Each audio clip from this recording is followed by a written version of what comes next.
Good afternoon and welcome to the second bicentennial event, Integration and African American Catholicism. We're so pleased to see everyone here.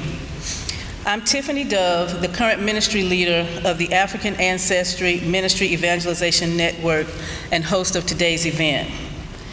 As with our program last month, we'll look at our parish's history in separate 50-year increments, digging through the layers of life and events until we end with the beginning.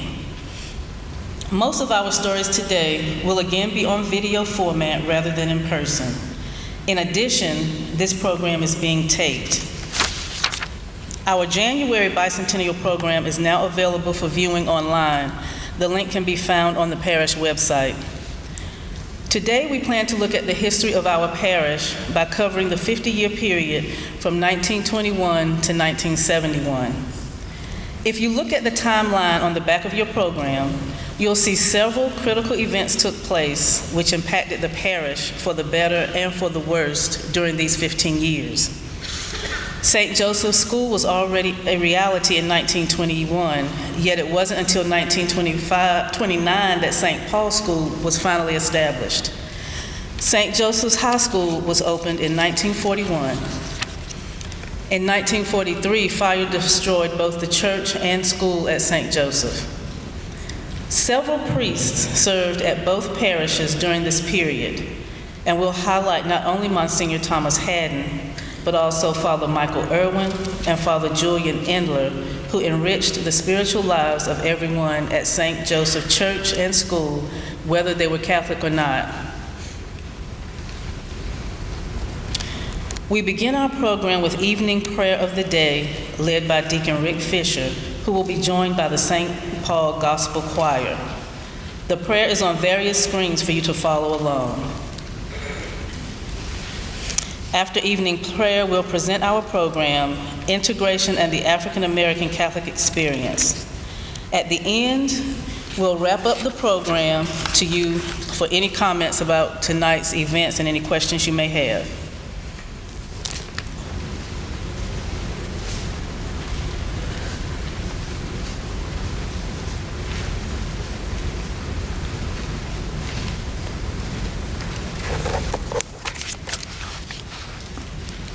Good afternoon.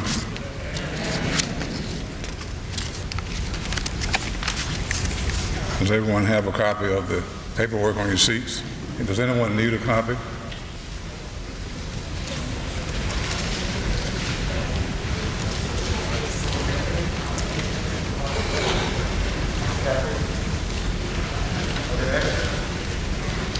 I think they were all passed out.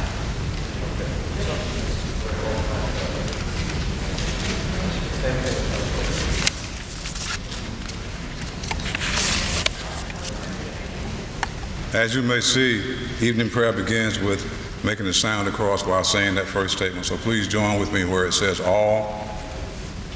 God, come to my assistance. Lord, make haste to help me. Glory to the Father, and to the Son, and to the Holy Spirit, as it was in the beginning, is now, and will be forever. Amen. Our first song now by our special gospel choir.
They said that we were worth saving. Anybody agree? I'm not going to be sad. I'm not going to let the devil win. If the video don't work, we call you a devil, Satan, and you can have no control over us at all. Amen. On the evening prayer where it says side 1 will be the side over here, side 2 will be the side over here. Everyone at the right place now? We worship the one true God who made heaven and earth. Unto us, Lord.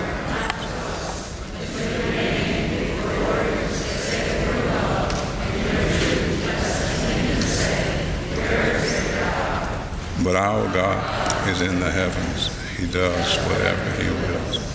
There are idols on silver and gold, the work of human hands.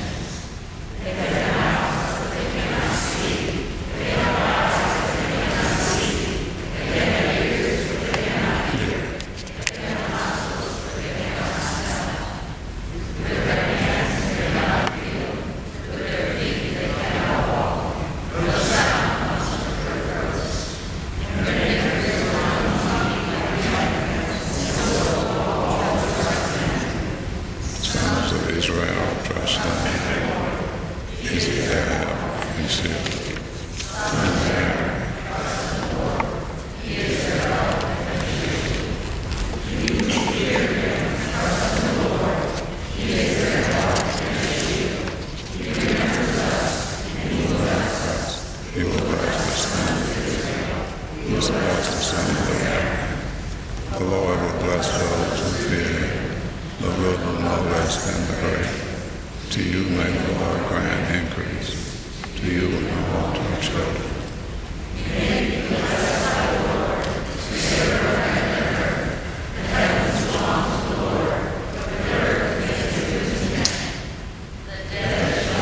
Praise the Lord, nor those who go down into his house, but we who live bless the Lord, now and forever. Amen.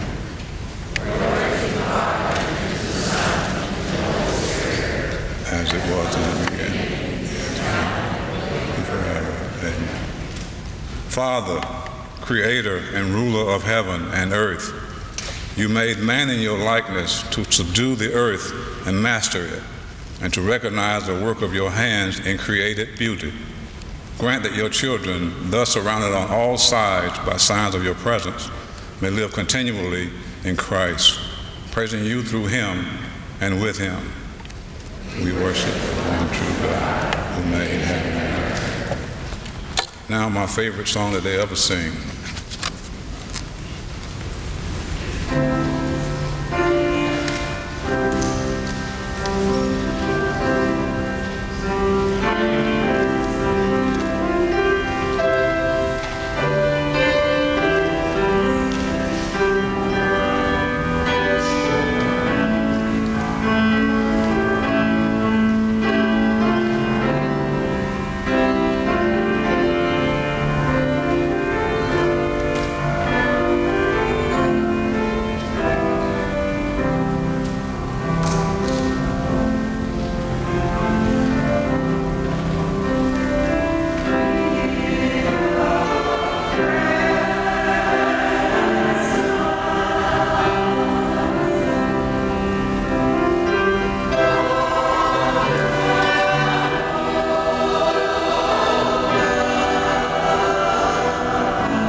I love it.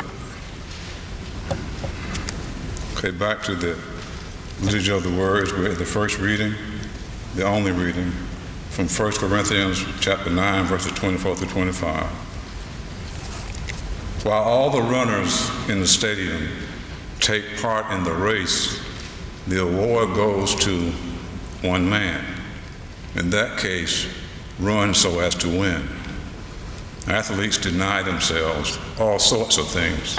They do this to win a crown of leaves that withers, but we a crown that is imperishable. The word of the Lord. There are several directions through which this reading might direct our thoughts. My thoughts were focused on Jesus as well as on all of us as athletic participants. In this short 1 Corinthians passage, St. Paul indicates that while all the runners in the stadium take part in the race, our efforts, our goals must be to run so as to win. The race includes all of us as runners, and in my thoughts, it also includes the one God-man, Jesus the Christ, as a runner. Running so as to win does not include mediocrity, being unprepared, or being unfocused. Losing cannot be involved as part of the goal. Preparation, sacrifice, due diligence, superior efforts must be involved in our goals. The focus must be winning.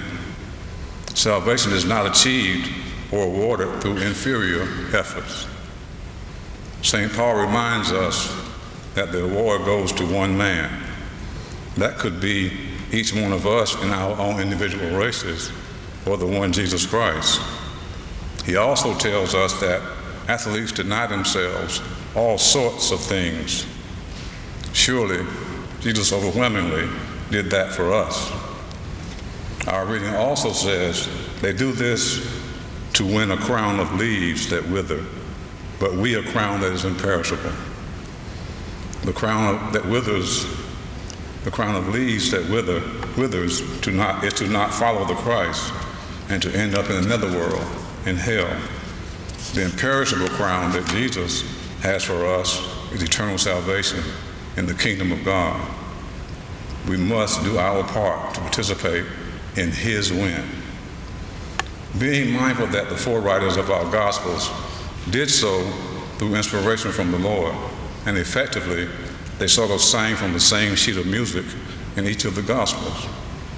It is not my intent here to be morbid, yet when I read this passage from the 1 Corinthians today, an alternate passage came to mind that I have often read from our Order of Christian Funerals book at funerals and at graveside services. In John 6:39, Jesus himself said, "This is the will of the one who sent me, says the Lord, that I should not lose anything of what he gave me, but that I should raise it on the last day." Jesus is talking about us, about mankind. He doesn't want to lose any of us. In one context, Jesus began the race and is still doing so today and moving forward until the final judgment.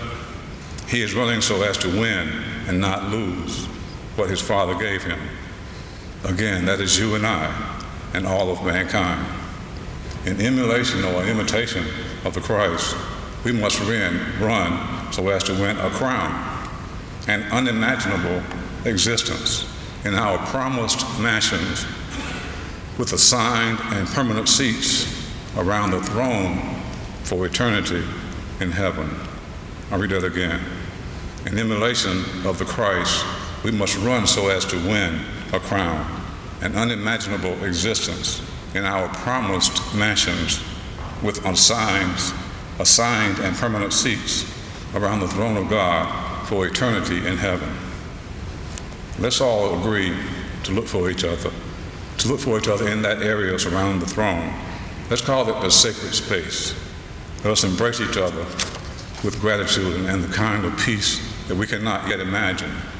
Let us commune together through our enlightened spirits that will exist forever in paradise. I promise to look for you all there in that sacred space. Anyone here willing to join me in this agreement? How about you, Mike?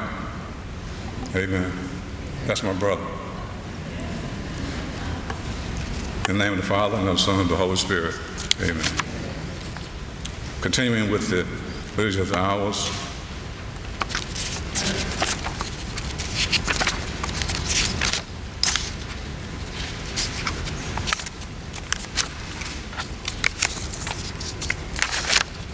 Listen to us, O Lord, and have mercy, for we have sinned against you.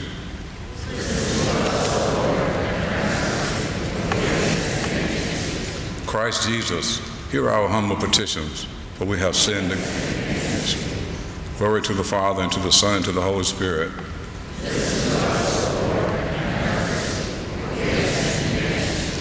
Tell no one about the vision you have seen until the Son of Man has risen from the dead. This next prayer is called the Magnificat, the Canticle of Mary. It's the prayer that the Virgin Mary said after the angel Gabriel came to her and told her she's going to be the mother of the Christ. So can we stand and read this, please? Whenever you see that plus sign beside the word my, that means to make the sign of the cross. And so we begin. My soul proclaims the greatness of all. My spirit rejoices in God, my Savior. For he has looked with favor on his holy servant. And this day all generations shall call me blessed. He has done great things for me, and holy is his name. He has mercy on those who fear him in every generation. He has shown the strength of his arm. He has scattered the proud in their conceit. He has cast down the mighty from the throne, and has lifted up the lowly. He has filled the hungry with good things, and the rich he has sent away empty. He has come to the help of his servant Israel, for he has remembered his promise of mercy, the promise he made to Abraham and to the earth. Glory to the Father, to the Son, and to the Holy Spirit, as was in the beginning, Amen. Tell no one about the vision you have seen until the Son of Man has risen from the dead. Let us give thanks continually to Christ, our teacher and our head, who came to serve and to do good to all. In humility and confidence, let us ask him, come, Lord, to this. Lord, be present to the bishops and priests of your church, who share your role as head and shepherd.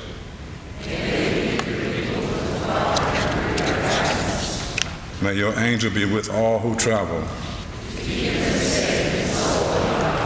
Teach us to serve the needs of others. Grant that in the human family, brother may always help brother.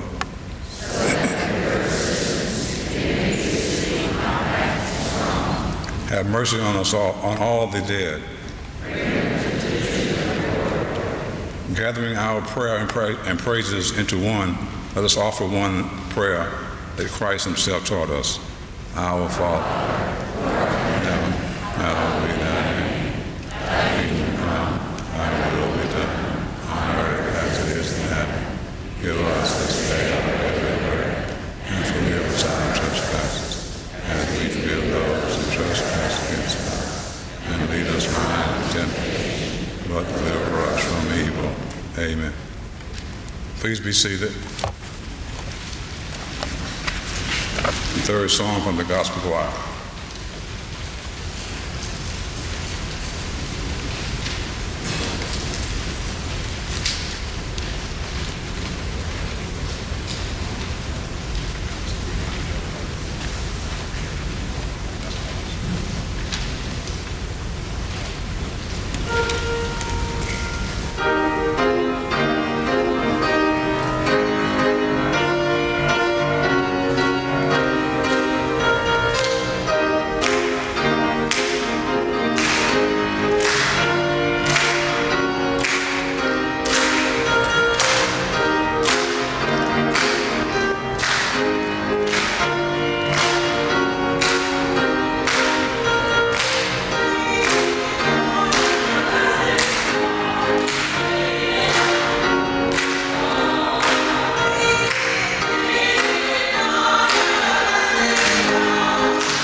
now our concluding prayer to the Liturgy of the Hours for this evening. God our Father, help us to hear your Son. Enlighten us with your word, that we may find the way to your glory. We ask this through Christ, through our Lord Jesus Christ, your Son, who lives and reigns with you in the unity of the Holy Spirit, one God forever and ever. Amen. And Almighty God bless you all, Father, Son, and Holy Spirit. Amen. Don't go in peace. Please stay here.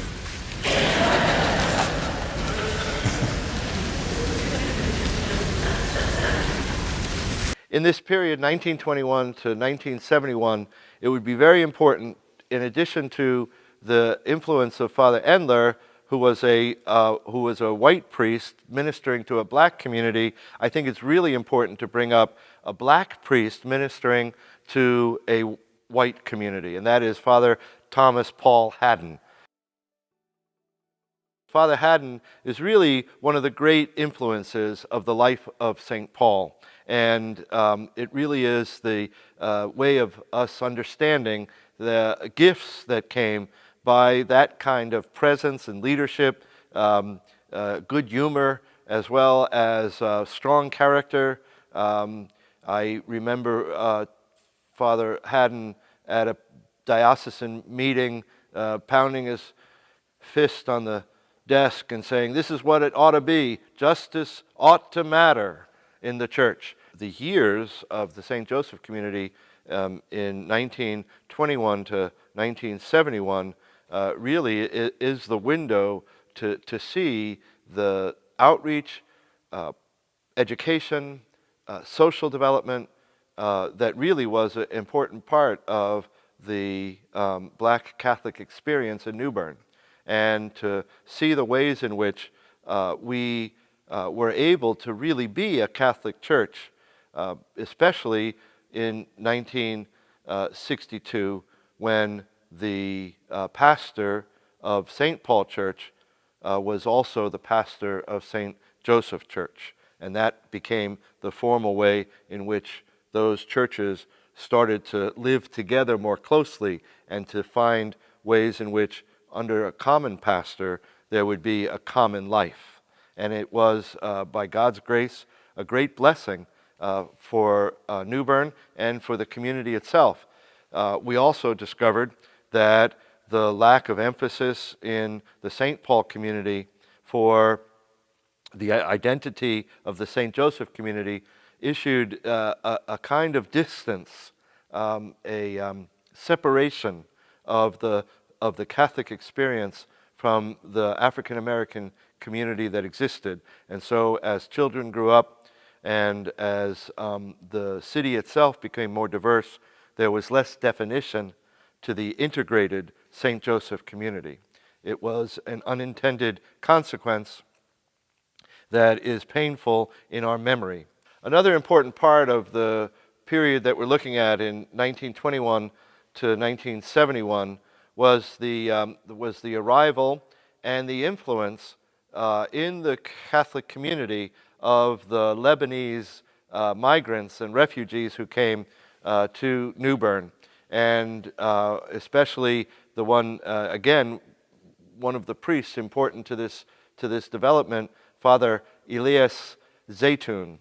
And Father Zaytoun was here for many decades, able to not only grow his family, of course, as a married priest, a Maronite, not a Roman Catholic, but a Maronite Catholic. And in the history of the church in Lebanon, they have always had married priests there.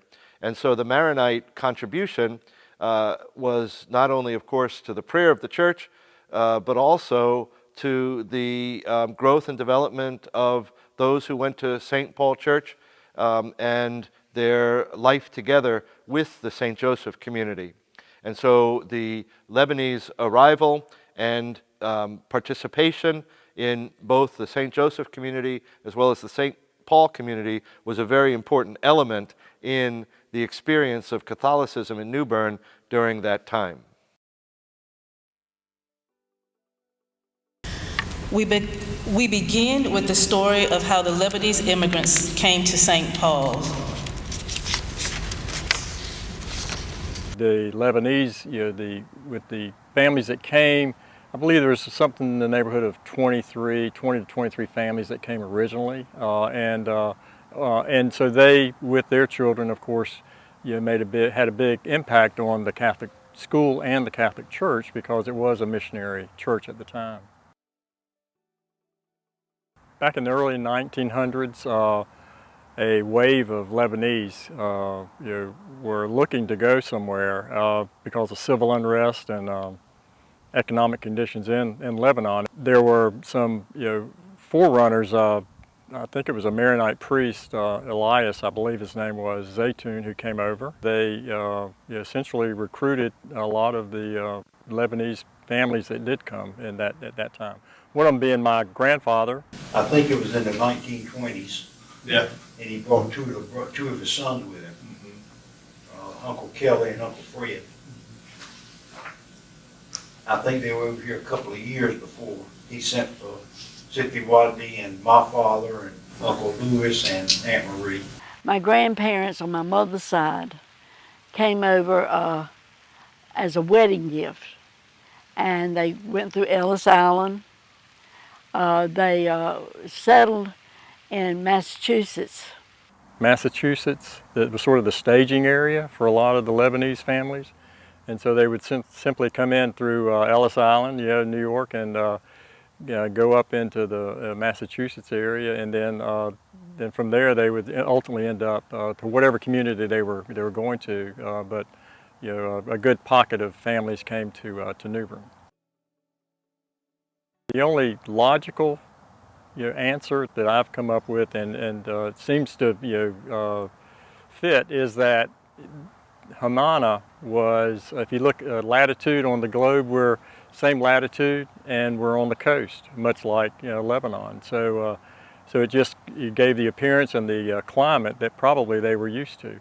They came down, and I can't tell you dates, but they came down to visit my uncle from Lebanon here in New Bern, and they loved the climate, and so they moved out to New Bern. My grandmother moved here, and then all her sisters moved here, and then it was just downhill, a spiral downhill. The original gentleman that came over was a Maronite priest, and so from that, it was an easy transition over to the Catholicism, was Roman Catholic, and so it was the closest thing to the Maronite version. My grandfather was a Catholic priest. And Orthodox. Maronite. No, it was He was a Maronite. Maronite. Maronite. Yeah, Maronite. And of course over there they could marry, the priest could marry in the Maronite sector of the church. Over here it's a Roman Catholic church. And when they came over here, he couldn't practice Mass in a church. So he had Mass in people's houses. I mean, he still had Mass, but he had to do it in people's houses. And of course, I guess the Lebanese people would go to his Mass, because I'm sure he probably had it in Arabic. But it was a good fit for everybody. It was a religion that obviously they were used to, and may have practiced it a little bit different. Maronites didn't have to answer to the Pope, and they could marry. The priest could marry. So that was the main difference between the two.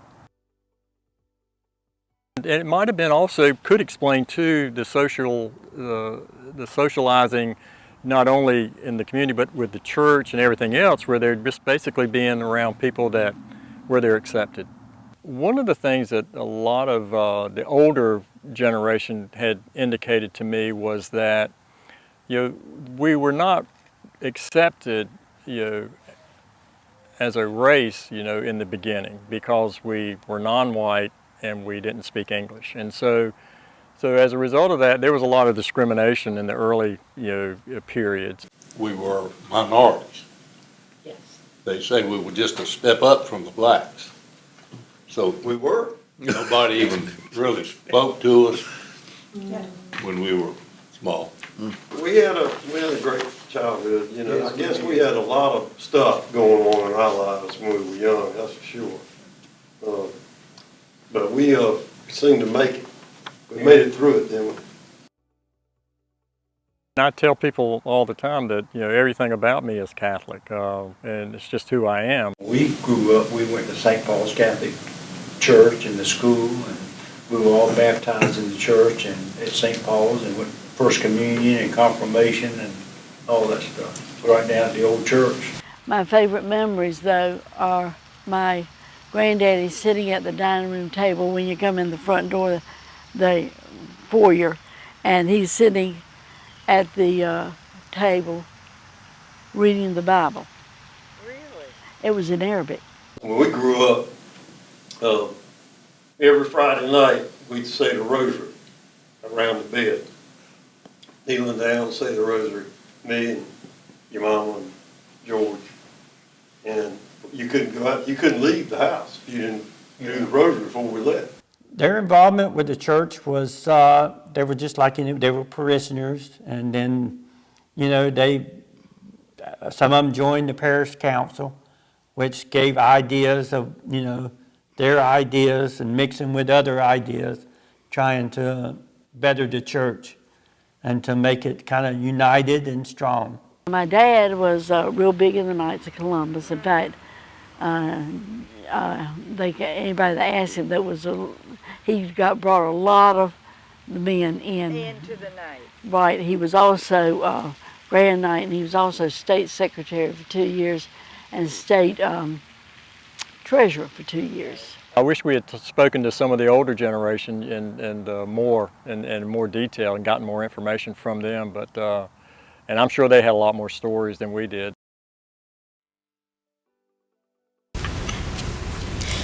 Our next video gives us an idea of the importance Father Julian Endler and Monsignor Irwin played during these years. In the first half of the 20th century, New Bern hosted a pair of the most influential priests in parish history, Father Julian Endler and Monsignor Michael Irwin. Father Julian Endler, a Passionist father, was assigned in June of 1928 to minister black Catholics at St. Joseph Mission Church in New Bern. When he arrived, there were 47 Catholics, a small wooden church, a 3-room school, a rectory, and a convent. His first collection totaled not quite $3, and the altar boy, who helped serve Mass, was a Protestant. In 1943, a fire destroyed both St. Joseph Church and school. Father Julian, as he was known to his parishioners, wrote, "The next morning, the parishioners and school children came to visit the ruins. All cried. A little first grader ran up to me, placed a nickel in my hand, and said, 'Father, this is for a new school.' That gift started it. Not only did he rebuild both of them within a year, he even added a high school in that time. In his nearly 30 years at St. Joseph's, Father Julian raised over $150,000 to completely rebuild the parish buildings. He found them in wood and left them in brick. Membership in the church rose from 47 when he first came to over 300. Monsignor Michael Irwin, born in 1864 and ordained in 1900, was 6 foot 4 inches and weighed over 300 pounds. He was literally one of the giants of the clergy. He initially spent 24 years in Newton Grove constructing a series of Catholic chapels before coming to New Bern for another 24 years. Irwin was outgoing, impetuous, and even brash. He wasn't shy about asking for money. Also, he took numerous opportunities to lobby for the state of North Carolina to have its own diocese. In Tar Heel Catholics, written by William F. Powers, it states, "Leadership fell to priests like Irwin, men who often equated inflexibility with holiness and considered compliance with church regulations more important than compassion. By the end of his life, he opened St. Paul's School, erected the brick auditorium on Middle Street, and did extensive renovations to the other buildings. When he passed in 1952, he was known as the oldest and most widely known priest in North Carolina. He is buried next to the original St. Paul Church in front of the building that had been his home. Father Julian's and Monsignor Irwin's contributions from the 1920s through the 1950s grew Catholicism in New Bern to a level which hadn't been seen up to that point. Their work continues to be felt today. I hope our next video gives everyone here tonight a better understanding of what took place during the years of integration and transition from St. Joseph's Mission to St. Paul Catholic Church during the 60s. Even though St. Joseph's Mission Church was founded in the late 1800s, it wasn't until the 1920s that it began to thrive in New Bern's African American community. The church and school united black neighborhoods and gave minorities opportunities and support that didn't exist before.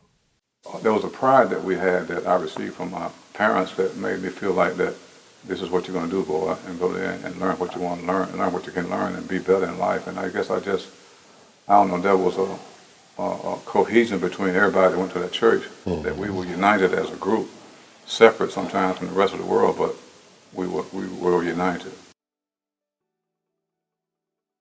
Those who attended St. Joseph's tell their stories of the church and school and what they meant to them.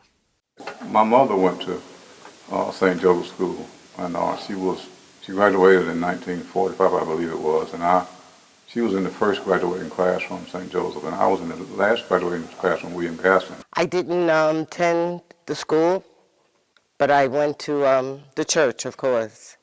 And for us that didn't attend the school, we had to go downtown to Old St. Paul's for Sunday school before Mass.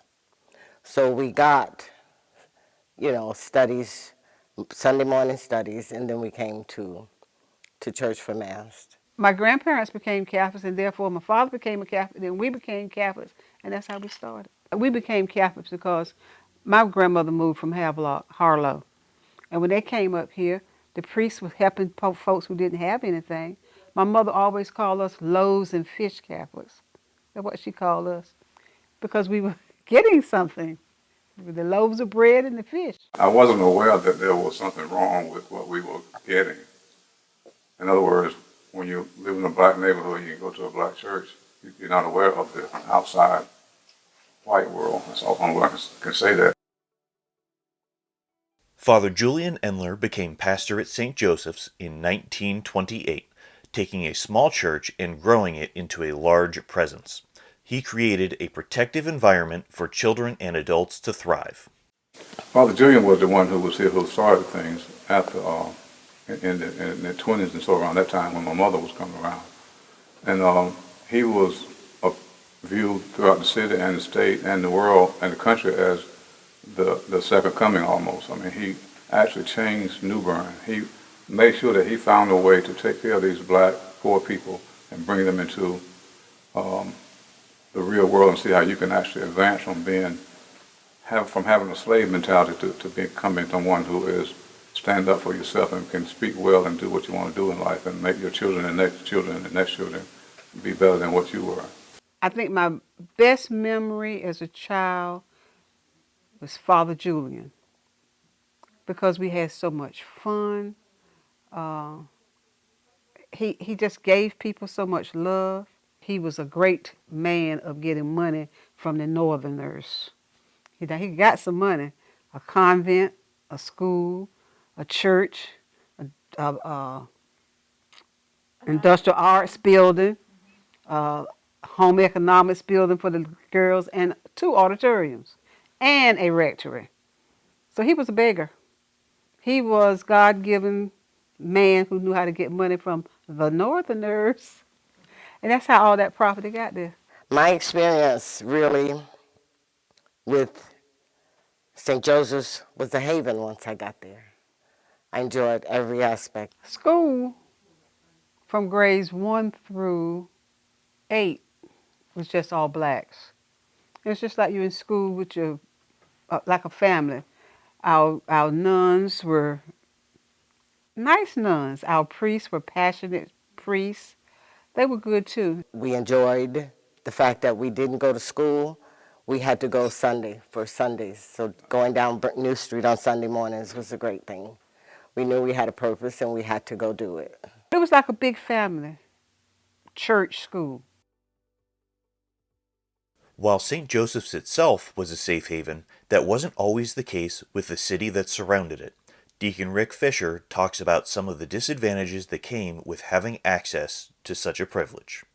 Yeah, I went to St. Joseph School when it was separate until about the 6th grade. And when they merged together, I went downtown to St. Paul School for, I think, grade 7 and 8. Then the high school was at William Gassner back at St. Joseph's plan.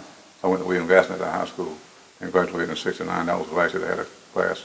Going to St. Joseph was viewed as a privilege, as, you know, we were getting what others weren't getting that looked like us. I always felt like that. I was separate from the black people and separate from the white people when I was going to the Catholic school, because I had to fight the black boys when I'm going to school there. I had to fight the white boys. I walked through the neighborhood to get to the church, to the school. So it was. How did I survive? I must have been the hand of God. And then I had to take care of my brothers and sisters. I was the second of 8 children, so when they went to school, they had to go with me, and I had to protect them from everybody that's fighting us on the way to school too. Father Joseph Hadden came to New Bern in the 1960s, initially as pastor at St. Joseph and later as pastor at St. Paul. As a young black priest, he faced obstacles that his predecessors hadn't.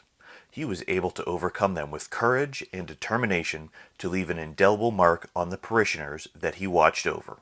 Father Hadden came. Father Hadden was Father Hadden. He was good. He was stern. He kept you in your place. Girls couldn't ride in the car with him unless they were in the back seat. That was Father Hadden. And he made the change, when we did change, easy. He really did. I took catechism studies from Father Hadden at the old house, the rectory, and that was just amazing. I know when they wanted him to go to the country club for some affair, and they wouldn't allow him in, and because he was black. Father Hadden was a strong man. He could knock something off his back anytime and keep right on going, because he didn't have to. He was just that type of person. He was a very intelligent, educated man, and he had seen so much, so he knew how to overcome anything. My dad and Sonny and them's dad, they all, they had to secretly, in a way, watch for him as he come and go when he went downtown. There were some touchy moments. There were some situations where Father Hadden was threatened several times because he moved to the rectory downtown on Middle Street, which was historically the white rectory. He moved into that house, and so he had several people who wanted to kill him and things of that nature. And so he had some people to guard for him sometimes. It wasn't just parishioners who were watching him. In a speech from the early 2000s, Father Hadden himself told a story about the dangers that he faced. One night, I was fast asleep, and I was wakened by these heavy boots tramping around the rectory. And all of a sudden I heard the voice say, "There's one over by Bicentennial." And I said, "Sweet Jesus, who's over there and why are they here?" And then at that point, Father Sheridan flung my door open and he says, "We got company." I says, "Who?" And he says, "It's the KKK. Yes, they were there. Not in anyone's history. And I didn't know what was going on, but there was one Catholic on the New Bern police force, and that was Sergeant Jones, who was a retired Marine. And I sought him out, and I said, "What was going on?" He said, "Oh, nothing was going on, Father." I said, now, don't lie to the priest." He said, "Well, we've been sort of keeping eyes on things since you arrived." So and he said, "Yeah, that was the KKK." And interestingly enough, at my 45th anniversary, which I celebrated sort of quietly at Our Lady of Lourdes, and Our Lady came up and introduced herself, and I was so taken aback. And she says, "I'm glad you made it." And I says, "What's that mean?" And she says, "Well, my husband was the FBI man who was in charge of making things went well with you." I says, "Oh." And I was so amazed I'd forgotten her name. But, God takes care of fools and babies. He looks after his own. When you are good and kind and profess God's word, and people hear that, they can't continue to be racist if they have a brain and a heart and a mind. Because when they see how he was, and he wasn't living a black person as a white person, he was living as a priest who was serving the people. And so when that happened, they couldn't continue to be against him. And so it kind of eventually leveled out. but the first few years was kind of bad. The fact that he, a black man, could put us together. It might have been hard for him because once you made me think, some of the black Catholics thought he was too strict and stern on certain things. But that was Father Hadden. You accepted him as he was or you didn't. And I could always accept him for some reason. But he was all for what was right and what the bishop wanted him to do, unite the church. And that's what he did. He accomplished what he sent him here to do. Those who didn't like it, they still had to follow his path. In 1965, the bishop decided to merge the two Catholic churches in New Bern. Of course, this was met with controversy. The bishop decided this is what's going to happen. Vincent S. Waters, he decided he was going to be the Catholic faith was going to be the initial integration vehicle that would help bring blacks and whites together in New Bern. When the church merged, Father Hadden was in charge. And it just happened. Neither parish was ready for the merger. And it was accomplished by a letter being read on a Sunday that this was going to take place, and taking place as the letter was being read. That really presented a problem. I had sort of three things going against me: my youth, my race, and my involvement in the civil rights movement. I know everybody just didn't go anymore. My dad did. He faithfully came. He faithfully came. And I listened to them talk, about different disputes and whatnot they had. But the main thing that kept them strong was they said, this is how I worship the Lord. This is what I came from in Louisiana, and this is where I want everybody in my family to come. So we stuck it out. I think the merger went fine. It was different, of course. Some people felt like the African-American Catholics couldn't come out here. In the early 80s, the parish had outgrown both churches and needed to expand. A site on Country Club Road was chosen in part because of its proximity to Pembroke, a historically black neighborhood. Unfortunately, what was seen by black Catholics who lived downtown was the proximity to New Bern Country Club and the affluent neighborhoods that surrounded it. St. Paul's and St. Joseph's couldn't hold everyone. We were having church in the auditorium at St. Paul's. The McCarthy family owned this land, and they were giving it to the church. So this was the site that was chosen, free land to build on.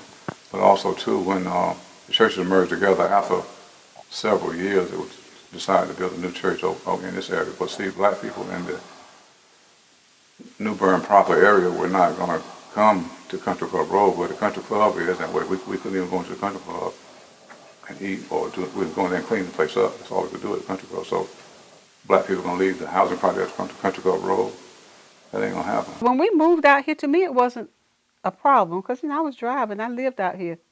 I might not have been on Country Club Drive, but I was off of Country Club Road, so it wasn't a problem for me. But it was some older people that it might have been a problem for, and some folks brought them out here. They did. And others, I think it's just times. People just changed. And people would have to walk because there weren't vehicles, and then the busing system was not working at that time, as I recall. So people were not going to come this far, and especially to go to Country Club Road. That's a big deal where the white people live, and everybody rich over here lives. Look at Old Town right over here, and you're going to leave the housing project and come to St. Paul Church and Country Club Road. It just wasn't going to happen. There were remnants of that merger that happened in 63, 64 that was still lingering when the churches merged, when they were started on this property out here. So there were still just so many things that were impediments to that coming together that it was almost, I don't say it was sure to fail, but I think it had a hard time succeeding. A combination of the merger and the new church outside of downtown led to the departure of many of the parish's black Catholics. Their absence has continued since then. The question on everybody's mind, how do you bring them back? One of the sort of downsides has been that in the ensuing years, over half of the black Catholics, maybe more, drifted away from the church. And these were mainly the children of the adults of that time. And the younger group simply did not feel the support of the church that they had experienced in their younger years. And they drifted away. I think we died out. And then our kids decided to go different ways. And that's why we don't have that same population of blacks. Because we died. We just didn't bring any more. We were a mission school and church. And as a mission, you give a lot to get. And that's just a fact of life. The biggest families in the church was the Fishers, the Patricks, and the Winds. They had all the babies.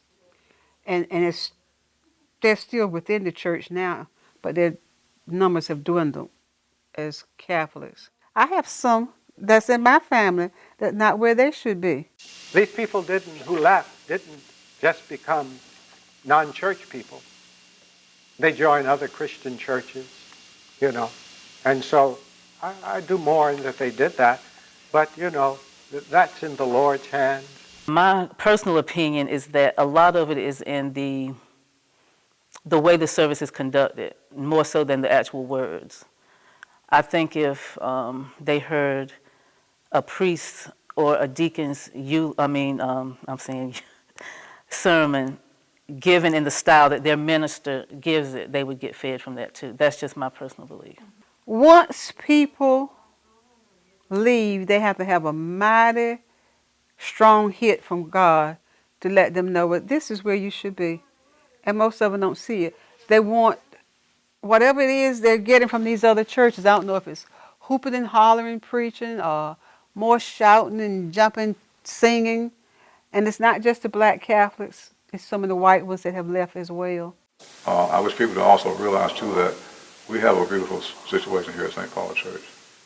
This is a robust church family that's trying to move forward in the right direction. And we make mistakes and we fall down, but we get back up and try to do it better. Yes. That's what I want people to know, is that we're not perfect, but we are on that treadmill going further and further and further into where we should be. If we could find a way to make people realize that this is a great way to worship our Creator and to actually serve His people, I think we can make people realize to come to this area. People don't realize, I think, that bread and wine becomes the body and blood of Christ, and it's real. It's not fake.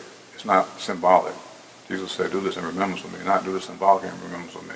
And so I think that when that happens every time on Sunday or every Mass, I am in awe every time I see that. And I get to stand next to it on the altar, and it's just almost too much for me to be in that presence. I believe in Catholicism. I know it has its problems in there too. All churches do. But this is where my faith started, and that's where it stayed. Now, I might have strayed one time there, not gone every Sunday, but this is where I believe I'm supposed to be. I believe in the teachings. It's been a tumultuous 50-plus year period for black Catholics in New Bern. The rise of St. Joseph under Father Julian's care, integration and the church merger under Father Hadden's watchful eye, the departure of black Catholics in the years since. The history of St. Paul Church as it relates to African American parishioners has been progressive at times, contentious at others, and will likely remain that way for years to come. Our final video of the night relives memories shared by former students at the schools. Because I went to St. Paul's School and the church, it was really part of your life. I mean, all of your friends were centered in school or church. Next door, people that don't live here probably don't remember him, and I'm trying to remember his name right now, but he played the piano absolutely beautiful.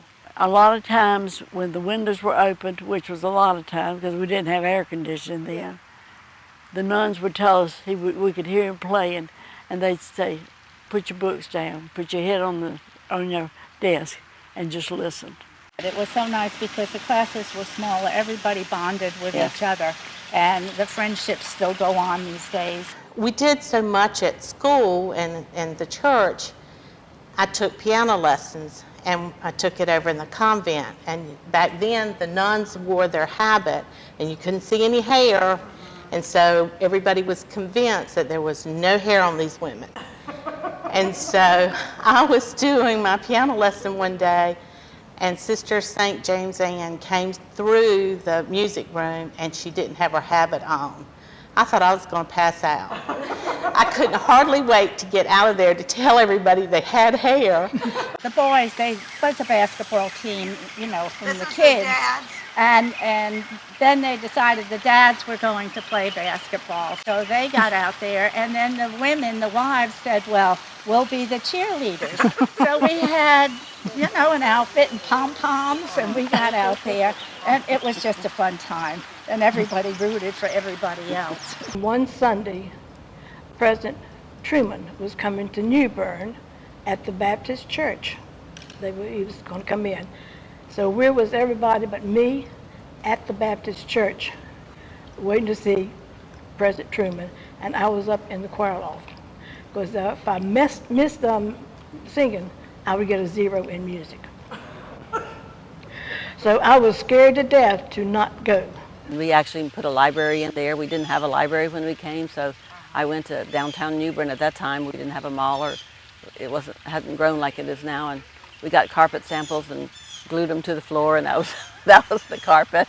And then some of the men made bookshelves for the books, and we asked all the parishioners to bring in books, and so we furnished a library. I remember all the Halloween carnivals that we had in the auditorium, and we'd have bags of groceries that we had to spread out with numbers, and you bought a ticket and they'd spin the wheel, and if you landed on your number, you got a bag of groceries.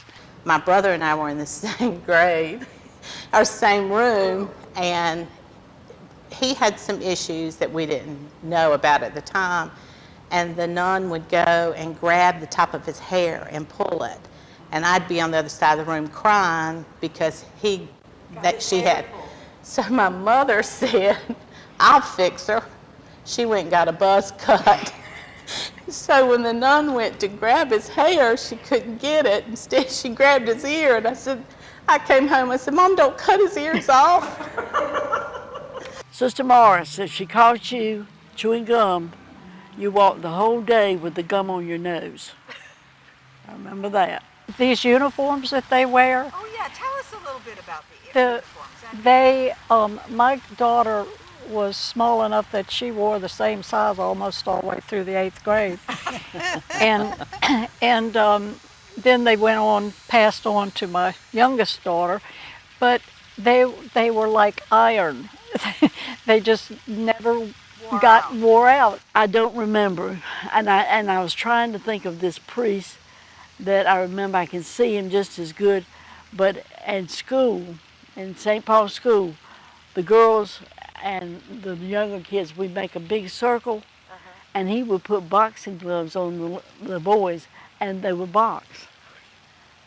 I remember that, and they were boxed. And, the boys would box with one another? Or yeah, we were the ring. You were the ring. Oh, okay, I see. and he would put, and that was part of our entertainment when we were having recess. I think one of the nicest things for the families were because we did everything.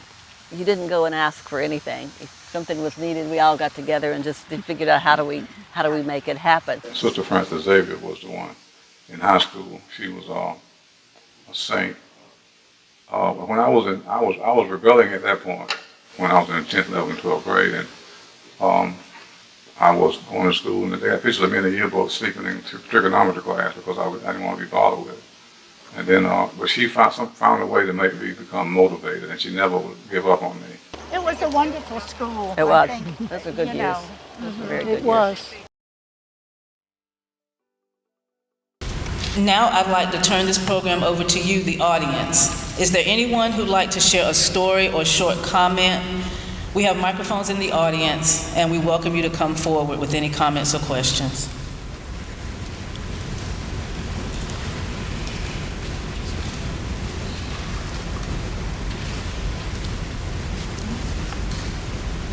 Don't be shy. Oh, that must be me.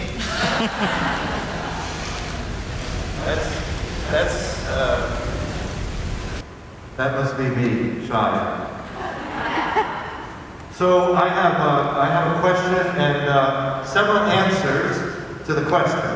And so I'll try to, this is actually, Mary, hold this. This is actually why the sound is going up and down.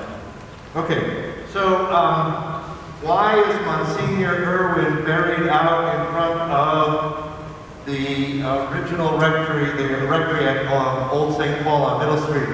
Does anybody know why Monsignor Irwin is buried at the bottom of the steps right in front of the house?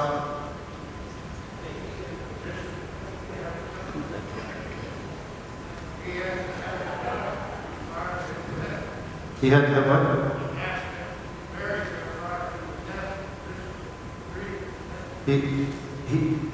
Well, that's a very logical answer. He asked to be buried there prior to his death. That's actually not true. You want to try? So that is certainly one of the things that has been said over the years, that once you realize what a giant of a man he was, that they got him out on the front lawn and said, well, we're going to bury him right here rather than carry him anywhere else.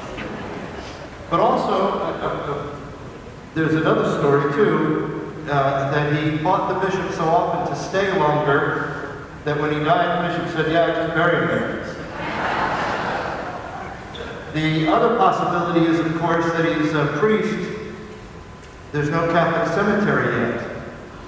And so they blessed the ground in front of the rectory and placed him there. Why didn't they do that for other people? Well, being a pastor for 24 years in Newton Grove, where they had a cemetery, and 24 years in New Bern, where they did not have a cemetery, they had to give an honorary burial for Monsignor Irwin. And there's one other priest who is buried right outside the rectory for a similar reason, and that is at the cathedral, the old cathedral, Sacred Heart Church in Raleigh. And so Monsignor Irwin, as a recognition of his longevity and his importance to the diocese, was given that place of honor, and that despite his size, he was buried right in front of the rectory. So I thought that this might be a good place to share that analysis of all the different reasons why Monsignor Irwin is buried there.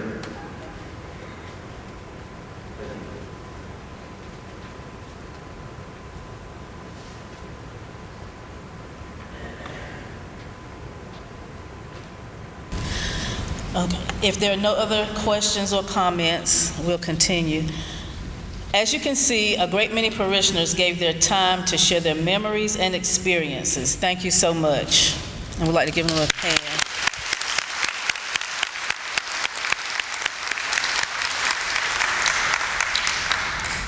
Next month, our program will be focused on the 50-year period from 1871 through 1821, and will highlight two major stories of our parish: the story of Father Thomas Price and the Catholic presence of women religious. These events won't happen every year. Please consider your attendance at these bicentennial events as opportunities to enhance your spiritual growth.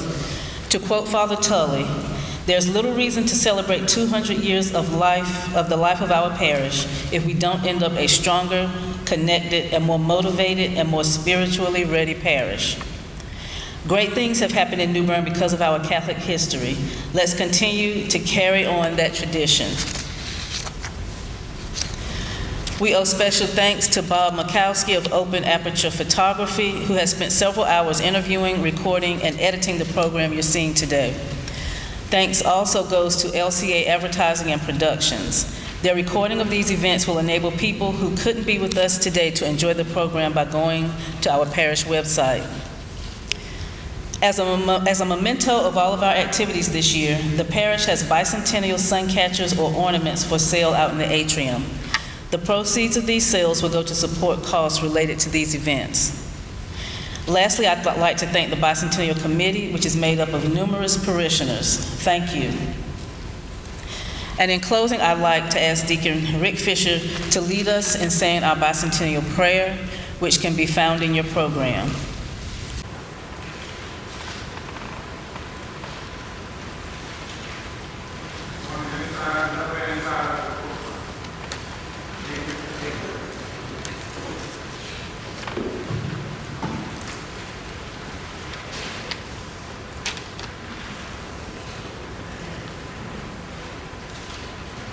Thank you for stepping up here. Because I would like to comment about the Amen group and Tiffany Dove currently leading the African American Ministry Evangelization Network group, and is always interested in welcoming others to help in that endeavor, not only the St. Joseph legacy, but also this question of the future development and outreach and welcome to African Americans at St. Paul.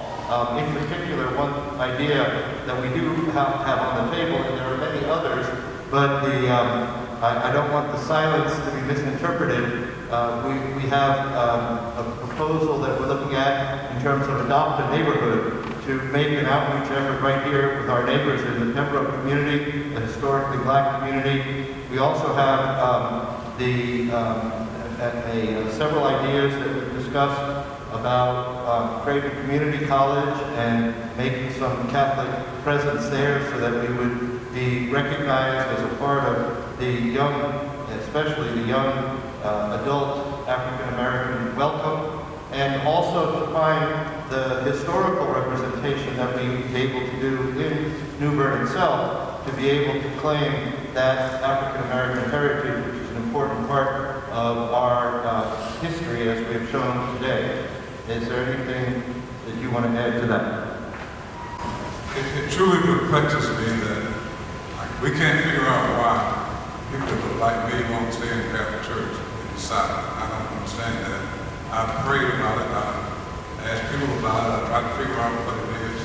Tiffany said people don't feel they get fed when they come to the church, which means you're not singing out loud, rapping around. You don't feel free to exert your innermost feelings in a verbal outward manner.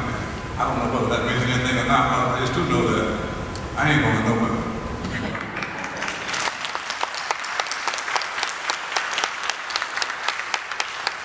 I also have my sister here, Kathy, younger sister Kathy over there. She used to be a member of the church. I will tell you that she left because I hate to tell the story, but it's true. When she was trying to get married to a guy who was Pentecostal, she asked the priest here at the time that she had Father Hadden come down and do her wedding. The priest would allow him to do that. But then she left and got married somewhere else and never come back to the church. There are other stories like that that have happened that we don't all know about, but I think that's pretty sad. But I still love her. She's the eighth of 8 children. I'm the second of 8. Best. And they save the best for last.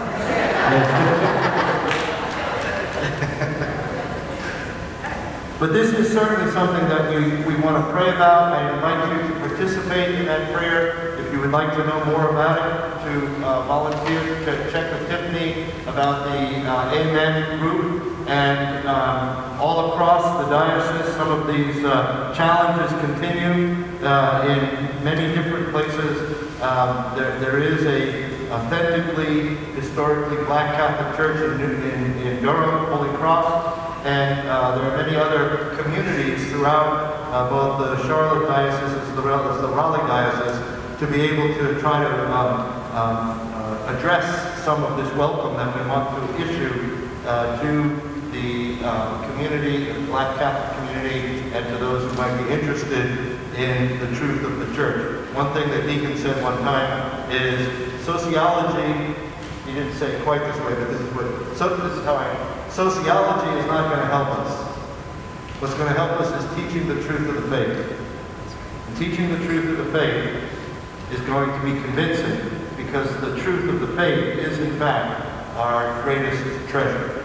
And so we want to share that, not so much the whether rich or poor, white or black, slave or free, man or woman, as St. Paul says, but because we believe that those who find a home here will be blessed by God because of it. And so I didn't want to end with our indecision about what we're going to do. We do have things that we're going to try. We do have excitement underneath it. And most importantly, we have the truth as the foundation to be able to share with people. The world needs to know that God is in charge, that the world makes sense, and that there's a purpose to our lives. And all of that is related to the expression of our faith. And I'm looking forward to being able to share that with as many people as we can, as an evangelical church, a missionary church, and most importantly, a church that has every color, not ever no color. I think it would be really sad to live with the proposition that no matter what happens, people have to worship in churches where they look, people look like. That's what the rest of the world does. Everybody in certain churches are either black or white or whatever else. In our church, Mexican, in our church, we try to merge together, and I don't want to live my life being a color and also being someone who has to go to a black church because it's a black church. I'm going to come here because he has the power to change bread and wine to the body of Christ, and I can't live without that.